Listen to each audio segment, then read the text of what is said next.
পৃথিবীর বুকে এমন একটি জায়গা আছে যেখানে গাড়ি চালাতে লাগে না কোনো ধরনের লাইসেন্স বা অনুমতিপত্র। দর্শক, আমি বলছিলাম কক্সবাজারের কথা। আর যেখানে যে কেউ হঠাৎ করে গাড়ি কিনে রাস্তায় নামিয়ে দিতে পারে, তবে দরকার পড়বে না কোনো ধরনের লাইসেন্সের। এই কথাটি স্বীকার করে নিয়েছে যারা চালক রয়েছেন তারাও। শুনবো তাদের কাছ থেকে কথা।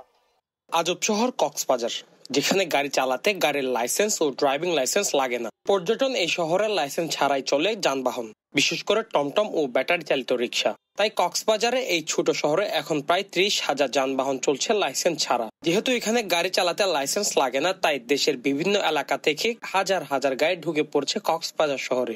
রাজনৈতিক পট পরিবর্তনের পর কক্সবাজারে উল্লেখযোগ্য হারে বৃদ্ধি পায় অবৈধ টমটম এবং ইজি বাইক, যার ফলে প্রচন্ড পরিমাণ যানজটের বেহাল দশা ও হয়রানির শিকার হচ্ছে পৌরবাসী এবং কক্সবাজার ভ্রমণে আসা পর্যটকরা। শহরের বিভিন্ন স্থানে টমটম এবং ইজি বাইক চালকদের সাথে কথা বলে জানা যায়, কক্সবাজারে গাড়ি চালাতে কোনো লাইসেন্স লাগে না। ট্রাফিক পুলিশ দেখেও না দেখার ভান করে থাকে। ট্রাফিক পুলিশ কোনো বাধা দেয় না।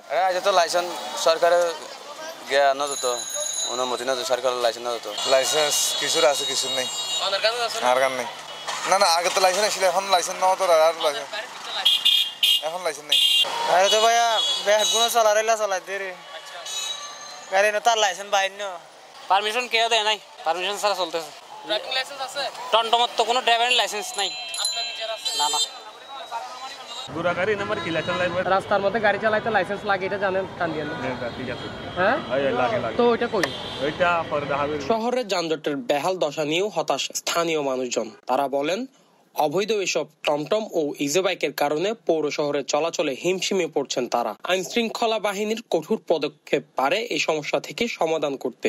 ট্রেন সার্ভিস চালু হওয়ার কারণে এখানে লোক সমাগম আরো বেড়ে গিয়েছে। সে অনুসারে আমাদের যে অনুমোদিত যে অটোরিকশাগুলো, সেই সংখ্যা এখনো কম, কিন্তু পর্যটক তো যেতে হবে, সেই জন্য সীমিত অটোরিকশার পাশাপাশি অবৈধ অটোরিকশা যেমন পর্যাপ্ত চলে, অনেক অটোরিকশা এখানে অবৈধভাবে চলে এসে, তো তারা প্রথমত পর্যটকরা যেমন সমস্যার সম্মুখীন হচ্ছে, তেমনি আমরা যারা শহরবাসী আছি আমাদের সমস্যা হচ্ছে। সেই জন্য মূলত এতে আমাদের ভোগান্তিটা বেড়ে গিয়েছে। যাতায়াত, আসা যাওয়া, বাচ্চাদের স্কুলে নিয়ে যাওয়া কিংবা আসা, আগে যে সময় যথাযথ সময়ে সেটা পৌঁছানো যাচ্ছে না। এখানে এই টমটমের বিহাল দশা, যে পরিস্থিতি আমরা দেখতে পাচ্ছি, এখানে ঘন্টার পর ঘন্টা জ্যামের মধ্যে মানুষ দাঁড়ায় থাকে বা গাড়ি দাঁড়ায় থাকে। এদিক থেকে গাড়ি আসতেছে, এদিক থেকে গাড়ি আসতেছে।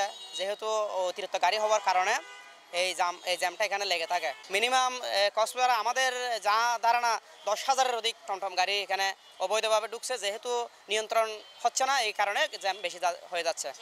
আমি যতটুকু মনে করি, এখানে ট্রাফিক নিয়ন্ত্রণ বা সরকারিভাবে যদি কোনো উদ্যোগ নেওয়া হয়, যেগুলো বাইরের গাড়ি আসতেছে, এই গাড়িগুলো বন্ধ করে দেওয়া দরকার।